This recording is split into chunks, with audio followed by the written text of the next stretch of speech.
Eh bien, bonjour à tous et bienvenue dans ce webinaire qui va porter sur les nouveautés en béton armé de la version 24 de SIA Engineer qui est disponible en téléchargement sur le site de SIA. Je suis Mallory Jacquelin et je vais effectuer la présentation de ce webinaire aujourd'hui. Alors, avant de commencer, quelques petites informations sur l'organisation.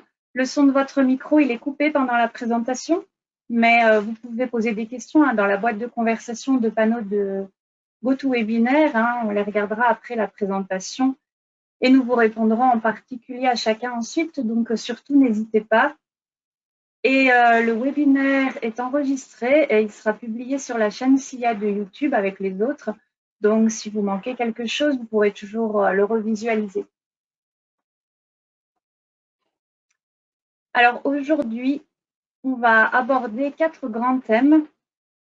On va tout d'abord jeter un œil au modèle de ferraillage défini, notamment pour le calcul des éléments 2D qui a été amélioré. Puis, on regardera la nouvelle analyse non linéaire pour les structures en béton armé. On s'attardera ensuite sur les méthodes d'analyse pour la prise en compte des effets du second ordre pour les éléments comprimés, donc pour les poteaux. Et enfin, on terminera par le calcul de flèche qui a lui aussi été grandement amélioré, voire totalement revu.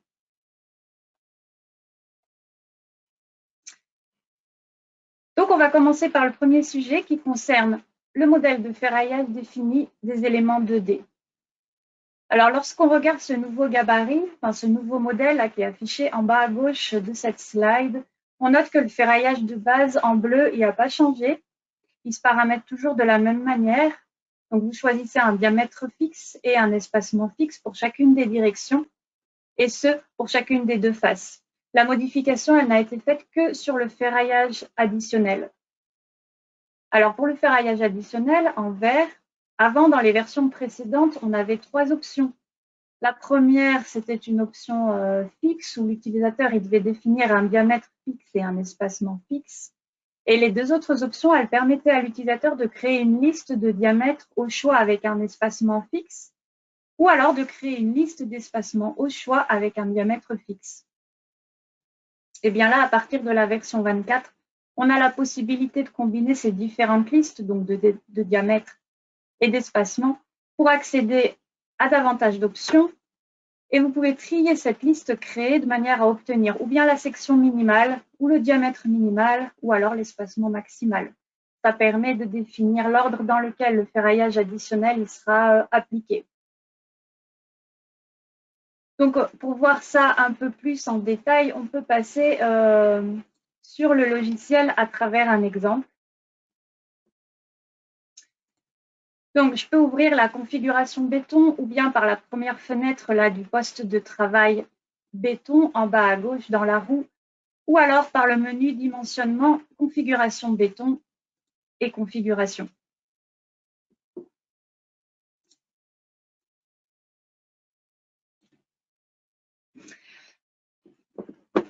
Donc, en haut à gauche de cette fenêtre, je vais me mettre sur configuration complète.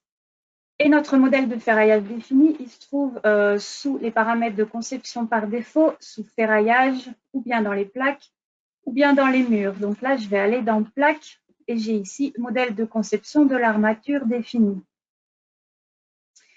Alors, par défaut, seule la première option, plate, est disponible. Vous pouvez toujours choisir d'ouvrir ce modèle ici par le menu modifier, ou bien d'ajouter un nouveau gabarit, un nouveau modèle par ce bouton nouveau. Moi, ici, je vais ouvrir du coup le modèle par défaut, plate. Et donc, le principe, il reste le même. Le ferraillage de base en bleu, il sera appliqué à tout l'élément 2D avec un diamètre fixe et puis avec un espacement fixe. Et le ferraillage additionnel en vert, il ne sera appliqué que si nécessaire. Donc, on peut modifier la liste du ferraillage additionnel en ouvrant la boîte de dialogue. Donc, cette boîte de dialogue, c'est exactement la même que vous passiez par les diamètres ici ou par les espacements ici. Donc, en haut de cette boîte de dialogue, on voit la liste qui est créée pour les différents diamètres et pour les différents espacements. Donc, ici, on peut activer ou désactiver différentes options suivant la configuration que vous souhaitez. Si vous souhaitez désactiver une option, par exemple celle-là, le FI10 avec un espacement de 100 mm, celle-ci, elle va disparaître de l'écran à moins que vous ne décochiez l'option « Afficher seulement utilisé ». Donc dans ce cas, on a cette option qui revient, qui se réaffiche à l'écran et éventuellement, je peux la cocher.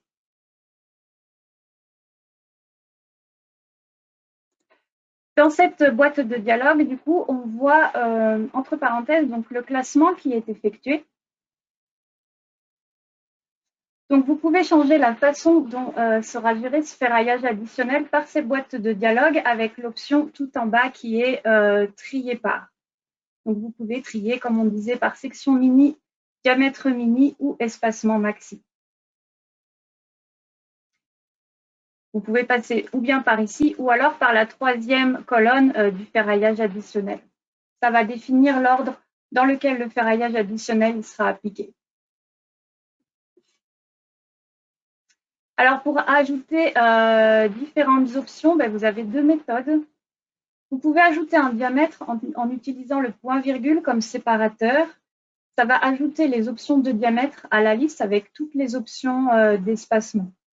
Donc, par exemple, ici, si j'ajoute un diamètre 12 et que j'ouvre la boîte de dialogue, voilà, donc toutes les options sont automatiquement créées. Donc, le FI12 avec un espacement de 0, de 400, de 300, de 200 et de 100 mm. Toutes les options sont automatiquement créées et activées dans la liste et elles seront automatiquement triées en fonction du choix qui est fait en dessous. Et vous pouvez aussi ajouter un diamètre avec un certain espacement via cette boîte de dialogue. Donc, par exemple, si je veux ajouter un diamètre 16 avec un espacement de 400 mm, je peux ici cliquer sur « Ajouter » et alors ça n'ajoutera que cette option spécifique à la liste. Toutes les autres options pour ce diamètre et tous les espacements vont aussi être créés, mais ils ne seront pas activés par défaut. On peut les afficher en décochant l'option « Afficher seulement ceux qui sont utilisés ». Donc là, on voit les autres options avec le diamètre 16, mais elles ne sont pas activées.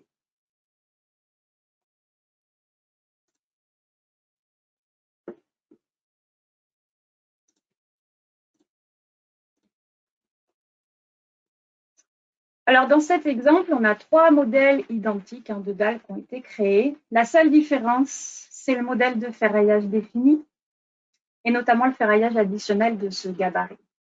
Donc, ils contiennent la même liste à l'identique de diamètre et d'espacement, mais l'ordre de la liste, elle est basée sur les trois options, les trois différentes options. Donc, on peut visualiser les modèles qui sont utilisés dans les données béton 2D. Donc, quand on clique sur l'étiquette, à droite, dans les propriétés, on a les données béton d'éléments 2D et le modèle de conception qui est utilisé. Donc, pour la première structure, on voit que l'option qui est utilisée, ça va être la section mini. Pour la deuxième structure, ça va être le diamètre mini. Et puis, pour la troisième structure, ça va être l'espacement maximal.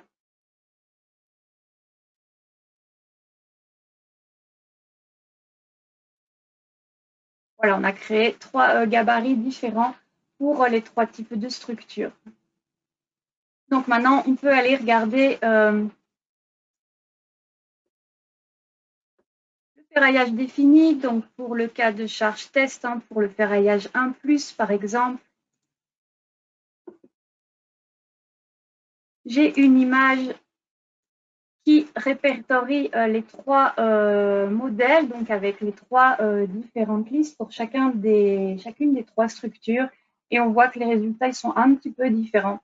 On voit que dans le premier cas, qui est donc la section mini, le logiciel il va choisir d'abord, par exemple, ici, le bleu turquoise qui correspond à un FI8 tous les 300, donc à la section minimum. Puis après, il va aller prendre un bleu qui est un petit peu plus intense, du coup, du FI8 tous les 200 qui correspond à la section d'après, etc., etc. Il va toujours essayer de choisir la section la plus petite. Dans le deuxième cas, du coup, le tri va se faire par diamètre. Donc, on a tous les phi 8, puis tous les phi 12. Donc ici, on a le bleu qui est un petit peu plus intense, c'est du phi 8 tous les 200. Et après, on voit qu'on passe tout de suite en jaune pour atteindre le phi 8 tous les 100. Donc on passe le vert qui est sur un diamètre qui est plus grand, puisqu'on a demandé un tri par diamètre. Et quant au troisième cas, c'est l'espacement maxi qui détermine le choix de la section. Donc d'abord un 300 mm, 200, 100 et puis 0. Voilà, donc les différences de résultats de ce ferraillage défini, elles sont donc liées au tri des options, au classement des options qui est différent pour le ferraillage additionnel.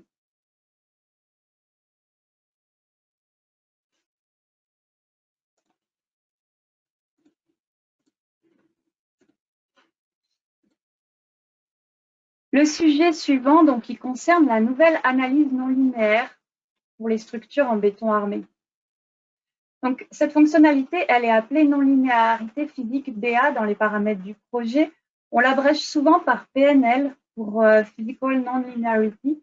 Elle permet d'adopter des propriétés non linéaires qui sont judicieuses et une raideur réduite liée à la fissuration dans une analyse non linéaire.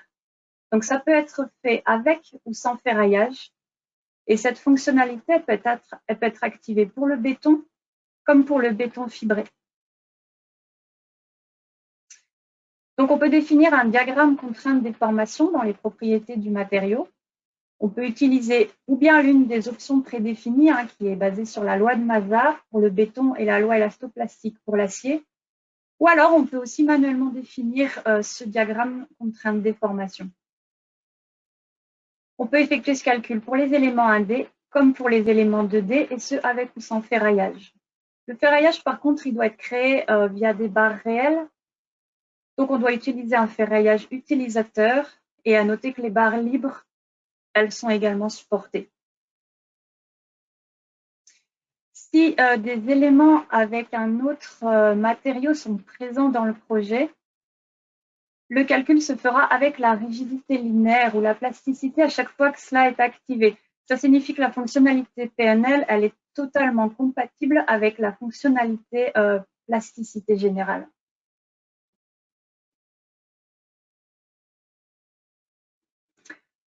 Voilà, donc on peut repasser sur le logiciel pour voir cette fonctionnalité à travers deux exemples. Donc, dans les deux exemples en question, la PNL, elle est déjà activée dans les paramètres du projet. Notez bien encore une fois que si vous aviez coché le béton de fibre métallique, il y aurait une autre option en dessous à cocher pour activer la PNL du béton fibré. Et pour avoir accès à la fonctionnalité PNL, il faut bien sûr cocher la fonctionnalité principale non-linéarité.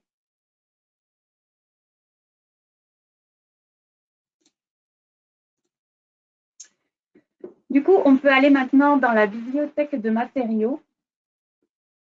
Donc, par défaut, le comportement du matériau béton, donc il est mis sur élastique, mais on a le choix maintenant de choisir dommage isotrope selon la loi de Mazar, et on passe avec un comportement non linéaire du béton. Et on peut maintenant définir le diagramme contrainte déformation en dessous.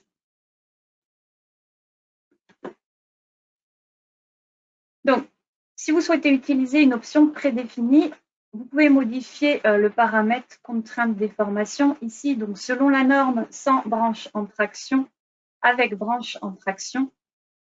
Et si vous souhaitez créer un nouveau diagramme, il faudra choisir l'option selon l'utilisateur. Donc ici, dans diagramme, je peux visualiser ce diagramme. Donc ici, sans la branche en traction, ou alors avec la branche en traction.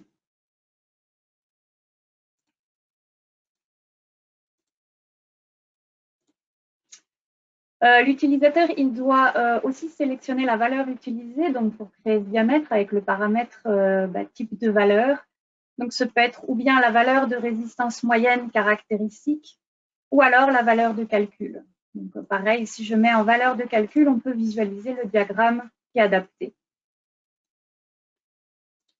Et ce diagramme, il peut être, comme c'est le cas par défaut parabolique ou alors linéaire constant en triangle rectangle.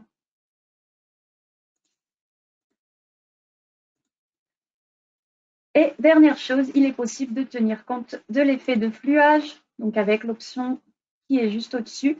Donc une fois l'option activée, le fluage il est pris en compte pour l'analyse, ce qui signifie que le diagramme contrainte déformation il est multiplié par le coefficient 1 plus phi.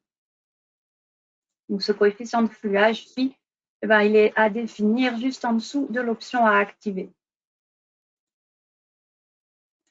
Et alors, lorsque le diagramme contrainte déformation est défini par l'utilisateur, toutes les options dont on vient de parler, elles sont supprimées et on peut ouvrir une boîte de dialogue ici dans définition utilisateur.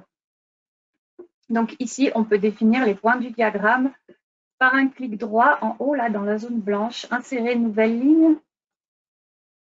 Donc on peut mettre par exemple une contrainte, moins 20 mégapascal et une déformation et on voit le diagramme qui s'affiche du coup en dessous.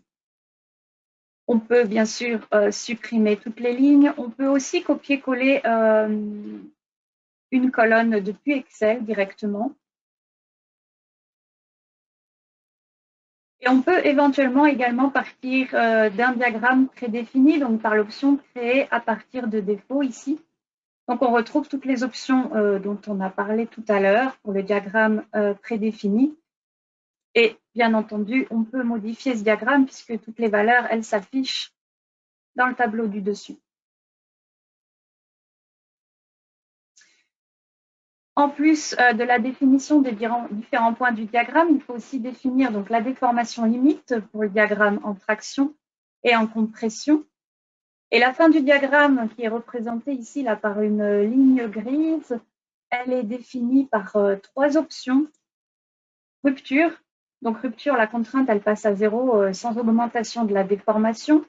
Élasticité, donc là c'est le contraire, c'est la déformation qui augmente sans augmentation de la contrainte. Et continue,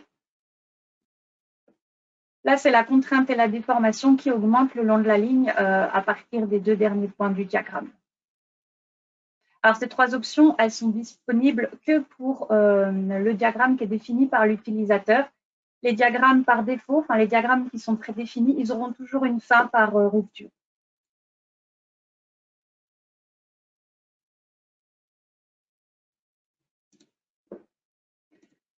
Voilà, donc on peut prendre un premier exemple où on a une série de 3 poutres. Donc les 3 poutres, elles sont totalement identiques en section. Simplement, la poutre qui est tout en bas est définie avec un matériau donc élastique, un comportement linéaire, et les deux autres au-dessus avec un comportement non linéaire, donc avec une branche en traction en haut et une branche sans traction au milieu. Alors, dans un premier temps, aucune de ces poutres n'a de ferraillage appliqué. On a une combinaison non linéaire qui a été définie, donc on peut lancer une analyse linéaire et non linéaire.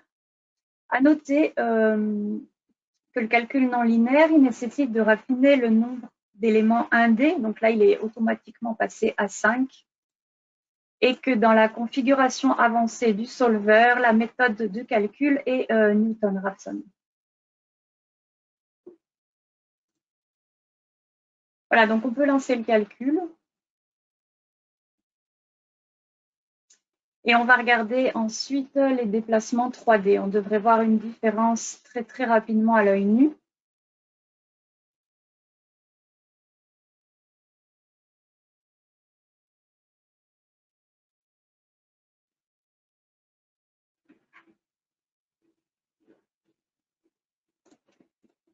Voilà, donc si je vais dans les résultats éléments finis, regardez les déformations 3D pour cette combinaison non linéaire.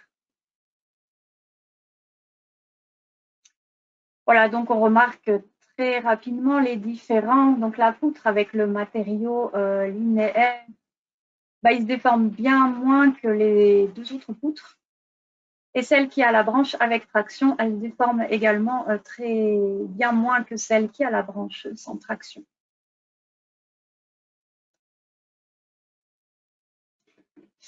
Donc ça, c'était sans ferraillage et on peut maintenant comparer les résultats avec un ferraillage réel.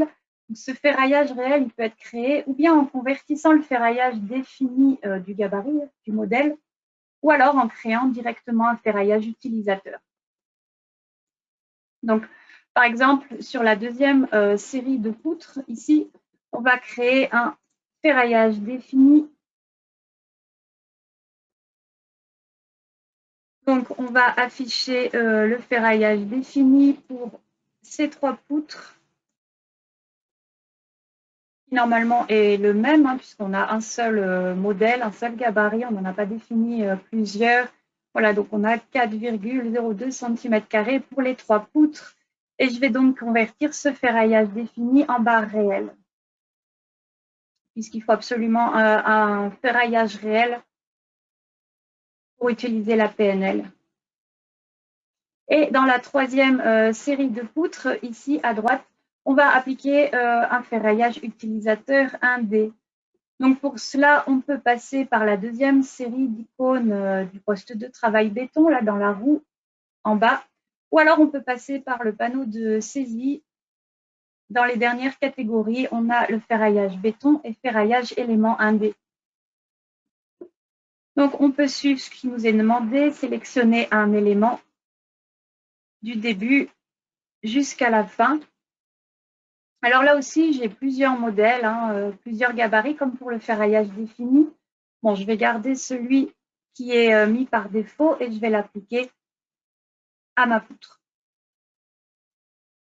Et puis, je vais tout sélectionner, faire un clic droit et copier les données additionnelles pour les coller sur mes 2 autres poutres.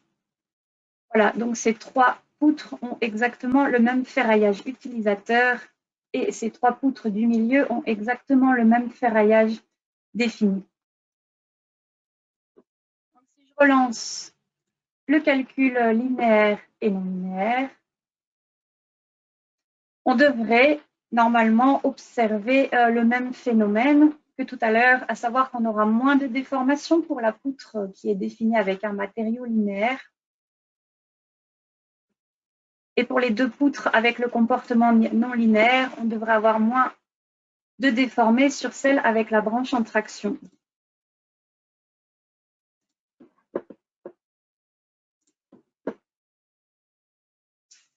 Voilà, donc en effet, et on observe aussi et surtout que le ferraillage, il permet de réduire cette déformation et quel que soit le comportement du matériau. On voit qu'on a bien moins de déformation avec un ferraillage qui soit défini ou utilisateur que sans ferraillage.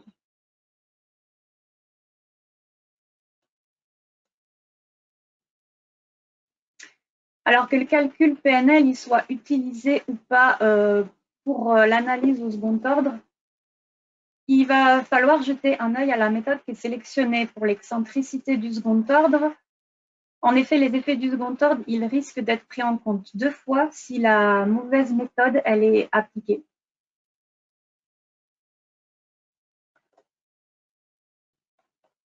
Alors, avant de passer sur le troisième sujet, on va regarder un deuxième exemple dans lequel on a des éléments 2D avec un ferraillage utilisateur, déjà hein, sur certaines parties du modèle, pas partout. Ça a été mis aléatoirement. Donc là, je vais me mettre en vue de face. Je vais sélectionner la dalle, masquer ce qui n'est pas sélectionné. Et je vais me mettre en vue de dessus. Voilà. On va noter que le ferraillage utilisateur 2D, c'est comme tout à l'heure pour le ferraillage 1D. Hein. Il est définissable ou bien ici par la deuxième série d'icônes du poste de travail béton ou alors directement par le panneau de saisie, ferraillage élément 2D. À noter que les barres libres, donc, elles fonctionnent pour la PNL.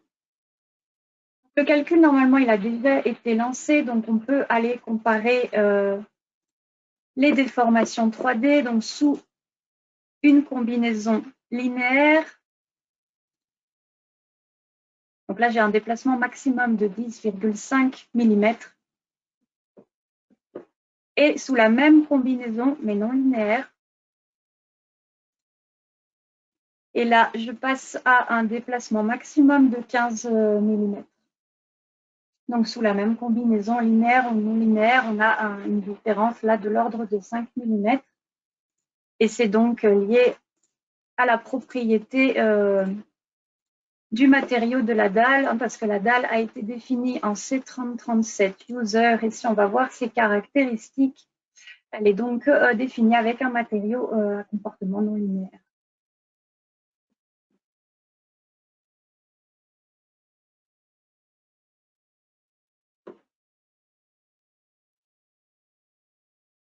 Voilà pour la PNL. Et du coup, comme on parlait des effets du second ordre, c'est ce qu'on va maintenant évoquer, les améliorations qui ont été faites aux paramètres béton autour des effets du second ordre et comment la méthode d'analyse, elle est définie. Donc, la première amélioration ici, elle est plutôt d'un ordre cosmétique, simplement que les méthodes, elles sont listées ici. Et les paramètres pour chacune des méthodes, elles sont regroupées en dessous dans des paragraphes très différents. Donc ici, méthode simplifiée et ici, méthode générale, simplement pour une lecture plus facile.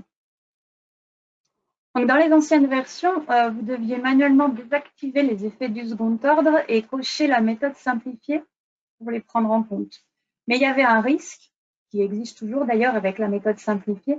Si vous combinez la méthode simplifiée avec les imperfections géométriques, globales ou locales, ou avec la PNL, alors on prend les effets du second ordre 2 fois. Donc là, on a introduit une option qui s'appelle automatique. Donc cette option, elle vérifie les paramètres de calcul et elle définit s'il faut utiliser une méthode simplifiée ou la méthode générale.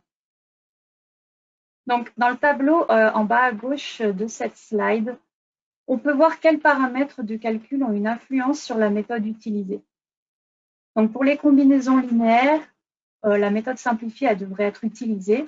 Mais dès lors qu'on utilise des combinaisons non linéaires, il faut vérifier quel paramètre est activé dans le projet.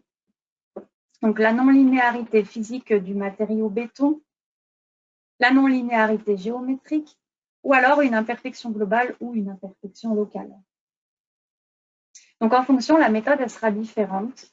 La méthode simplifiée, elle ne devrait être utilisée que si aucun de ces paramètres n'est activé dans le projet, qu'il n'y ait aucun paramètre de non-linéarité. Dans tous les autres cas, on devrait utiliser la méthode générale. Donc, de la même façon, on peut passer sur le logiciel à travers un petit exemple. Alors là, l'exemple en question, il est tout simple, hein, c'est un poteau avec un effort horizontal dans les deux. On a un linéaire qui a été créé, hein, CO1, et on peut regarder les efforts internes sur ce poteau et notamment le moment de base, grand M sous cette combinaison linéaire.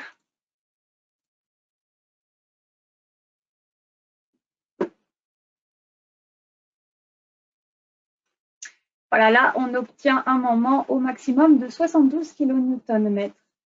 Si je vais voir dans la configuration béton, dans les efforts internes, donc je vois que c'est la méthode auto hein, qui a été utilisée.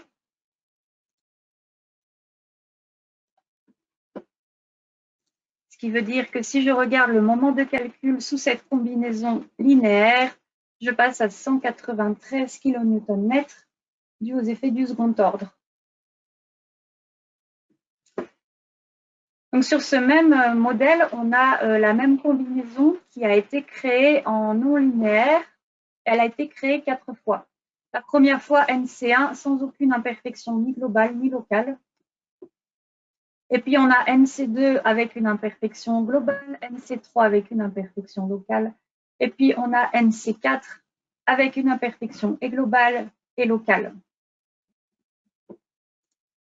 Donc, si je retourne dans les paramètres béton et que je regarde maintenant les efforts internes sous la combinaison non linéaire NC1, qui ne comprend aucune imperfection, hein, ni globale ni locale. On obtient un moment qui est sensiblement le même que tout à l'heure en linéaire, puisque du coup, on utilise la méthode simplifiée. On peut aller le voir normalement dans la note de calcul. Et là, normalement, on devrait avoir un paragraphe qui correspond à ce calcul, excentricité du second ordre. Voilà, donc on voit que ce calcul a été fait avec la méthode simplifiée. La méthode simplifiée et notamment la méthode des courbures, puisqu'on n'a aucune imperfection dans cette combinaison non linéaire. Si par contre, on prend la combinaison NC2 qui comporte une imperfection globale, on passe à un moment de 53 kN/m. Et si je retourne vérifier la note de calcul détaillée, normalement, la méthode simplifiée ne devrait pas être utilisée. Voilà, dans le chapitre excentricité de second ordre, donc le calcul de l'excentricité a été désactivé par l'utilisateur, hein, parce qu'on s'est mis en méthode automatique. Et donc, pareil avec la troisième combinaison non linéaire. Donc, on a un moment de 72 kN/m. Et également avec la quatrième imperfection qui contient les deux imperfections. On a un moment de 55 kN/m. Si maintenant je vais dans les paramètres du projet et j'active la fonctionnalité, par exemple non-linéarité géométrique, j'aurais pu aussi prendre la PNL, mais j'active une autre non-linéarité et je vais relancer le calcul. Je devrais voir une différence sur la première combinaison non linéaire, puisque cette première combinaison, elle tenait compte d'aucune imperfection. Donc l'excentricité, elle était prise en compte par la méthode simplifiée. Et pour rappel, on avait un moment de l'ordre de 193 kN/m. Là maintenant, on a activé une autre imperfection non linéaire. Donc on ne devrait plus utiliser la méthode simplifiée et on devrait avoir un moment qui est plus faible. Voilà, il passe à 85 kN/m. Et si on va vérifier la note de calcul, la méthode simplifiée a dû être désactivée automatiquement. Oui, voilà.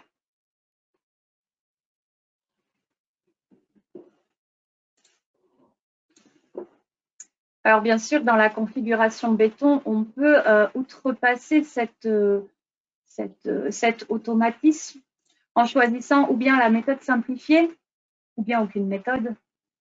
Mais il faut bien garder à l'esprit qu'en faisant ça, on risque de prendre en compte 2 fois les effets du second ordre du coup.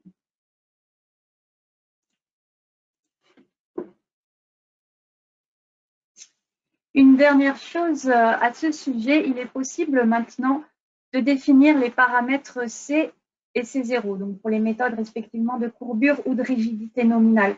Avant, on était toujours en auto, c'est-à-dire que c'était toujours automatiquement défini à partir de la forme de la courbure ou de la forme du premier moment fléchissant.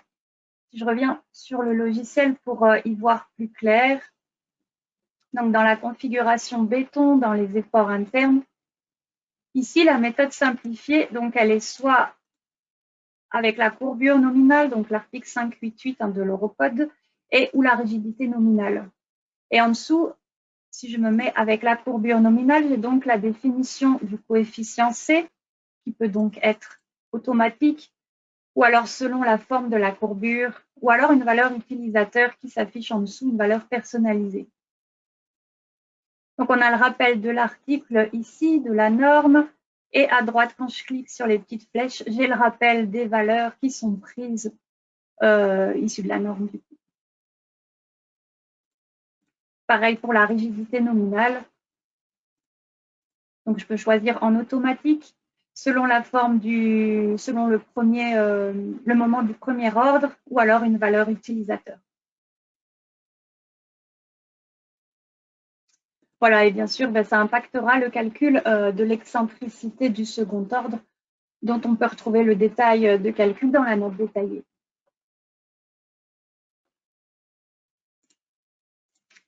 Et alors, pour terminer, nous allons parler du nouveau calcul de flèche. Donc, il est parfois noté CDD pour Code Dependent Deflection en anglais. Et on le voit aussi écrit DLTF pour, en français, déformation à long terme avec fissuration. Donc, il a été amélioré, même il a été totalement revu pour être beaucoup plus puissant, plus précis, dans le sens où maintenant, ce calcul, il prend en compte les combinaisons non linéaires. Donc, on peut maintenant tenir compte des non-linéarités comme la compression seule, par exemple. Il tient compte aussi des rotules, des éventuelles excentricités définies dans le modèle, des modificateurs de modèle et de l'orthotropie. Une autre amélioration, c'est qu'avant, on ne pouvait regarder les résultats que dans le repère local et pour les éléments 2D uniquement dans le Z local, c'est-à-dire hors plan de l'élément. Maintenant, on peut regarder les résultats dans le repère local, mais aussi dans le repère global, et ce pour les trois directions X, Y et Z, ce qui signifie qu'on peut maintenant avoir les résultats de déformation aussi dans le plan de l'élément.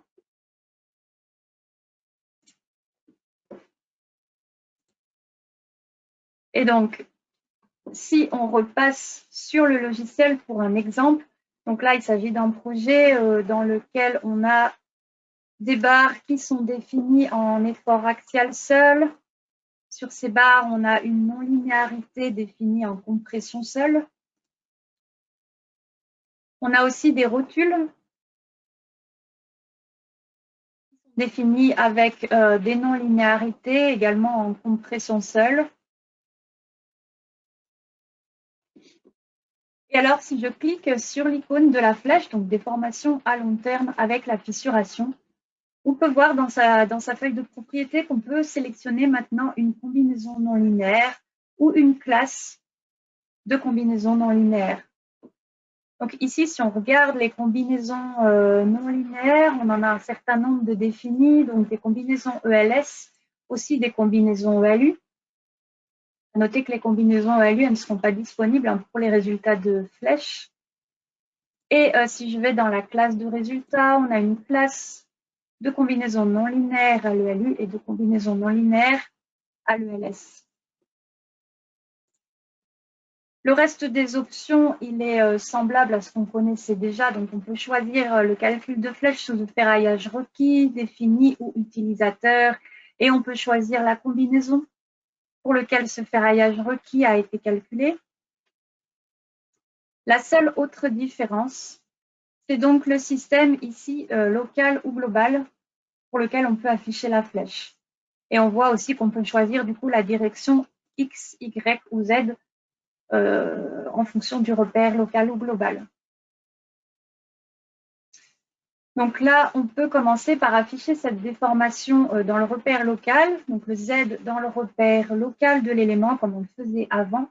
Normalement, le calcul a déjà été fait, donc je devrais avoir les résultats instantanément. En effet, donc là, je vois que j'ai le voile tout en haut qui travaille le plus, qui a un déplacement, une flèche de 120 mm selon l'axe Z de son repère local. Donc, c'est une déformation hors plan comme on avait avant. Si je change le système dans le repère global, donc pour ce même voile, j'ai un déplacement au maximum de 63 mm et le Z, du coup, est dans le repère global maintenant qui est en bas à droite autour du navicule. Donc, le Z est vertical. Donc, c'est une déformation dans le plan du voile.